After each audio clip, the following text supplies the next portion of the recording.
यार हाँ। गालिब भाई, जैसे अभी हिंदुस्तान के मामला चल रहे हैं, मेरे को बाहर का तो ज्यादा पता नहीं है। जो तबलीगी जमात वाले जो मामला हुए हैं अभी, ठीक है। हम्म।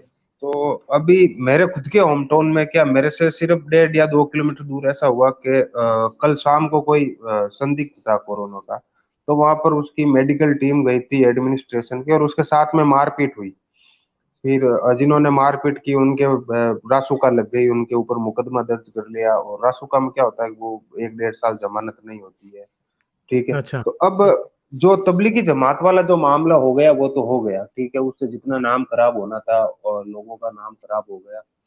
जो मुस्लिम सेक्टर था वो कहता था कि भाई ये 10 12 हजार लोगों के चक्कर में आप पूरे जो जो मुस्लिम समुदाय, पूरी कम्युनिटी है हिंदुस्तान की, आप उसको बदनाम मत करो।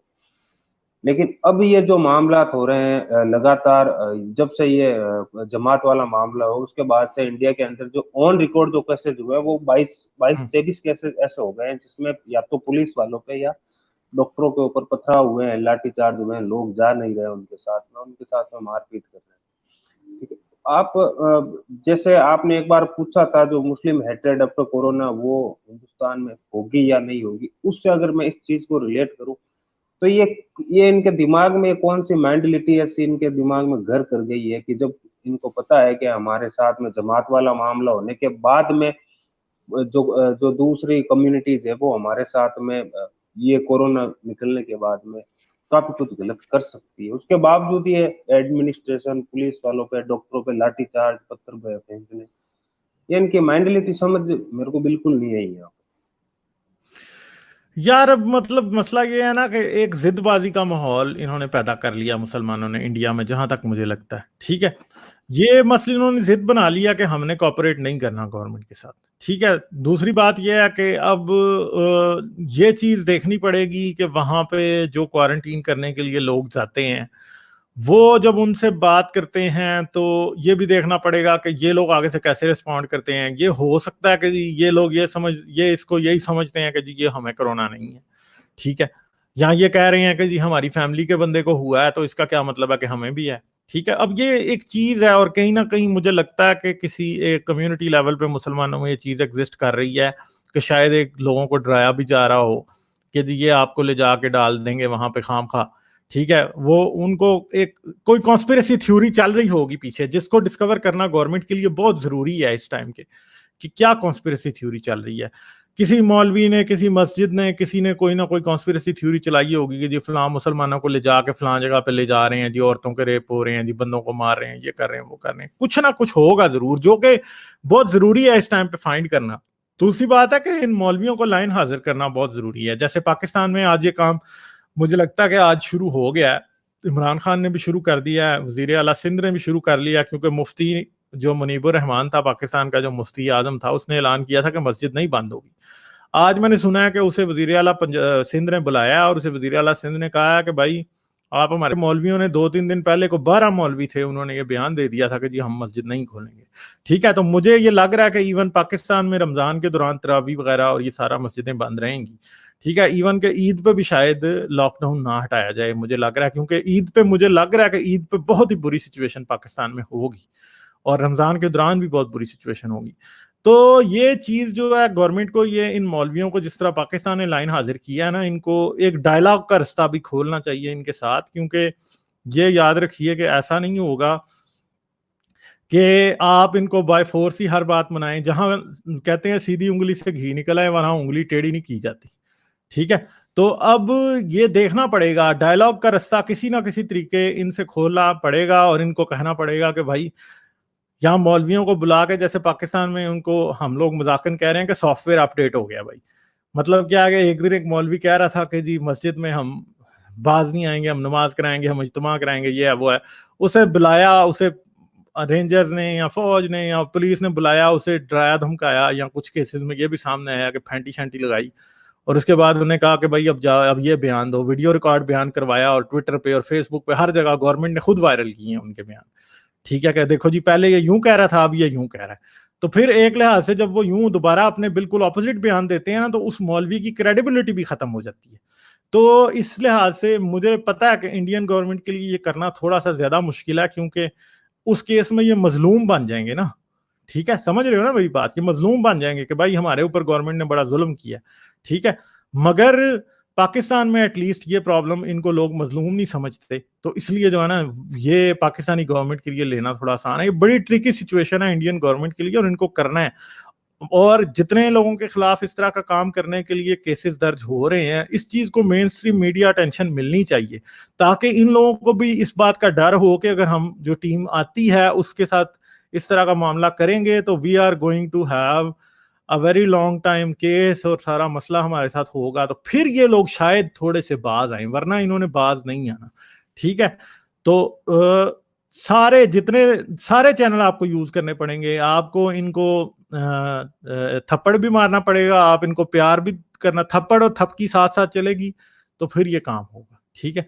जो मौलवी गवर्नमेंट के साथ कॉपरेट कर रहे हैं उनको प्रेज भी करना चाहिए, ठीक है। ये भी आप लोगों का काम है इंडिया में रहने वालों का, कि अगर कोई मौलवी कहता है कि मैं मस्जिद बंद कर रहा हूं, तो फिर आप भी सोशल मीडिया पे उसको प्रेज करें, कोई ऐसा हीरो भी बनाए ना मौलवी जो कि कह रहा है कि हाँ मैंने मस्जिद बंद कर रही है, आप उसको सोशल मीडिया हीरो बना दें, उसे सेलिब्रिटी बना दें ओवरनाइट के, हाँ भाई ये देखो जी इस मौलवी ने मस्जिद बंद की है, हम इसे अप्रिशिएट करते हैं।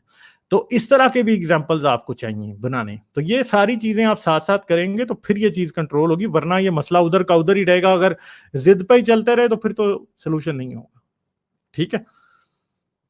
हेलो, इससे आप ये नहीं समझते गालिब भाई, जैसे मान लीजिए अगर ऐसा करती है एडमिनिस्ट्रेशन, ऐसी कुछ चीजें करती है जो आप बता रहे हैं, चाहे वो लीगल तरीके से हो, चाहे वो मीडिया कवरेज के तरीके से हो। हालांकि जो एडमिनिस्ट्रेशन ने रासुका लगा दिया था, जब इन्होंने एक दो चार हमले जब किए थे, उसमें क्या होता है कि ये ना तो वकील कर पाते हैं। अब आप पता नहीं उसको अपने पाकिस्तान लॉ में क्या कहोगे, पर रासुका जब इंडिया में किसी के ऊपर लग जाती है तो वो 1 साल तक उसको जमानत नहीं होती, मतलब वो पुलिस कस्टडी में ही रहता है। तो काफी अच्छा, हार्ड माना जाता है इस लॉ को।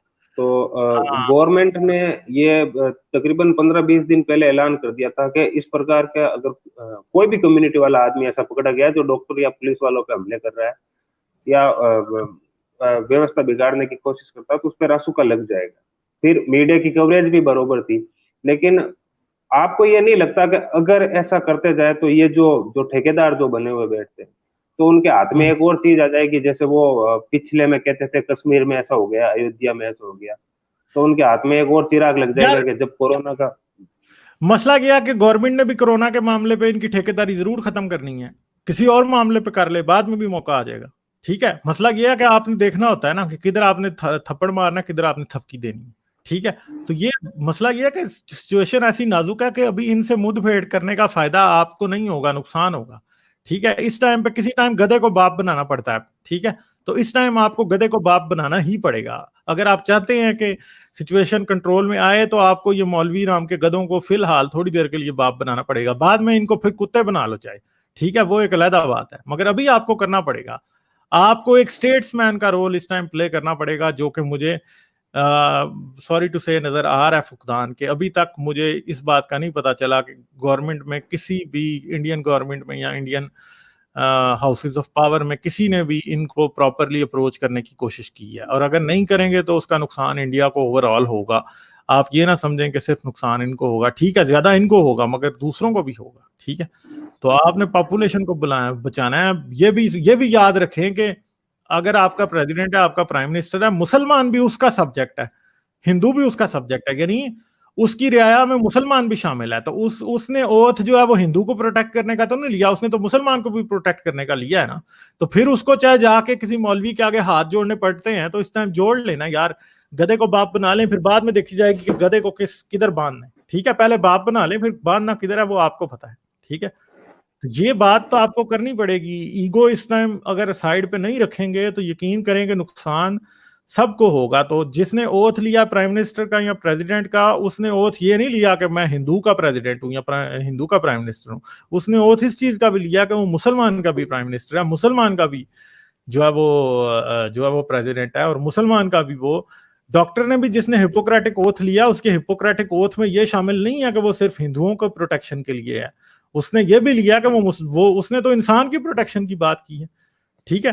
तो आप ये बात नहीं कर सकते हैं कि ठीक है अभी आपको डिप्लोमेटिकली चलना पड़ेगा, चाहे जो मर्जी है जो भी है, यकीन करें कि अगर इस टाइम गवर्नमेंट डिप्लोमेटिकली चलेगी, इनके साथ तरीके से चलेगी, तो आपको अच्छे रिजल्ट्स देखने को मिलेंगे। मगर अगर गवर्नमेंट अपनी जिम्मेदारी से आज़ाद होना चाहती है और वो ये चाहती है कि मुसलमानों के ऊपर सारा अपनी कोताहियां, अपनी कमजोरी भी मुसलमानों के ऊपर डाल दी जाए, तो वो यूं करेगी, ठीक है। वरना ये याद रखिएगा कि गवर्नमेंट के पास ये ऑप्शन हमेशा मौजूद है कि मौलवी को टेबल पे बिठाए, मौलवी से बात करे, फौरी तौर पे उसको बाप बनाए गधे को, और उसके बाद उसको कहाँ बांधना है बहुत आसान है, कोई मुश्किल बात नहीं, ठीक है। और ये हो जाएगा अगर आप करना चाहें। अगर आप इसमें सीरियस नहीं है तो यकीन करें कि आप एक नफरत के कल्चर को मजीद बढ़ाएंगे और उसके बाद में रिपरकशंस आपको आज से 15-20 साल बाद नजर आएंगे, इतनी फौरी तौर पे नजर नहीं आएंगे, ठीक है।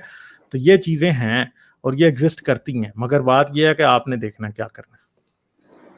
चलें, लास्ट पूछता हूं मैं। जैसे अपनी स्टार्टिंग में बात चलती थी कि ये जो कोरोना है काफी हद तक ये जो रिलीजियस एक्टिविटी है उनको कम करेगा, लोगों के विश्वास कमजोर करेगा।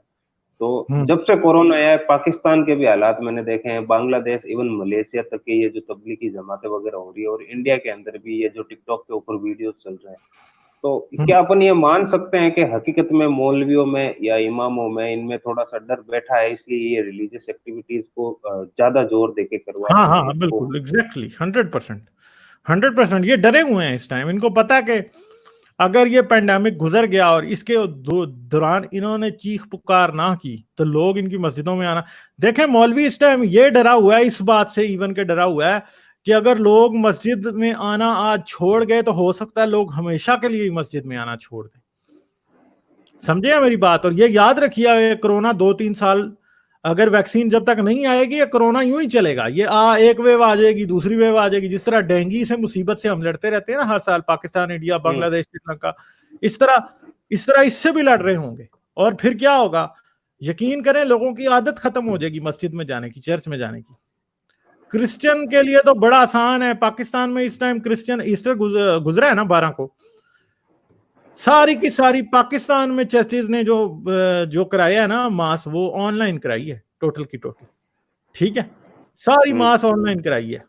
मेरी कुछ लोगों से बात हुई है, वो सारे कह रहे हैं कि हम चर्च की मास जो है वो हमें फेसबुक पे लाइव हमारा चर्च का पेज दिखा रहा है, ठीक है। तो ये चीज हो रही है। मौलवी वाकई इस बात से डरा हुआ है कि हो सकता है लोग मस्जिद में आना ही छोड़ दें, और वाकई ये होगा भी कि एटलीस्ट कोई 10-15%, 20% लोग होंगे ऐसे जो कि कहेंगे कि भाई मस्जिद में जाके क्या करना है, ठीक है। वो ये भी डरते हैं कि ये वायरस आया है, इसने लोगों को मारा और बाद में ये वायरस खत्म हो गया, तो लोग तो ये बड़े आराम से सोचेंगे हम नहीं भी मस्जिद में जाते थे हम बच गए। ये अल्लाह का अजाब नहीं था, वरना अल्लाह का अजाब और सख्त हो जाता अगर हम मस्जिद में ना जाते। तो ये बात तो है जो मैं कह रहा हूं ना कि बड़े खुदाओं को ये बुत तोड़ देगा, ये तोड़ेगा जरूर, मगर जब ये जा रहा होगा ना, खत्म हो रहा होगा, उसके बाद टूटेंगे ये बुत, अभी नहीं। अभी तो जारी बात है कि अभी तो इसका पीक आया ही नहीं है। जब पीक आएगा ना तब बुत टूटने शुरू होंगे और आवाजें बड़ी दूर तक जाएंगी, ठीक है, हर एक को सुनाई देंगी, ये बात है, ठीक है। चलो फिर ठीक है, तो आप रखना वो अपना भाई डोबा भाई का भी एक चैनल है और मैंने प्लानिंग की हुई है एक वीडियो करनी है इनके साथ, ठीक है। तो हम करेंगे, तो जरूर इनका चैनल भी आप सब्सक्राइब करें जाके, ठीक है। मेरे कम्युनिटी टैब में इनके चैनल का लिंक जो है ना वो आपको नजर आ जाएगा, तो जाएं और सब्सक्राइब करें, आपको कुछ बातें इनसे भी सुनने को मिलेंगी। चलें फिर ठीक है जी, थैंक यू, फिर आपसे दोबारा बात हो। अगर आप मेरी वीडियोस को पसंद करते हैं तो इन्हें शेयर करना मत भूलें और चैनल को सब्सक्राइब करके गेट ऑल नोटिफिकेशंस का बटन दबाना ना भूलें। इसके अलावा अगर आप मुझे पेट्रियन पर सपोर्ट कर सकते हैं तो ज़रूर करें। पेट्रियन पर आपकी सपोर्ट मेरे इस काम को जारी रखने में बहुत मददगार साबित होगी।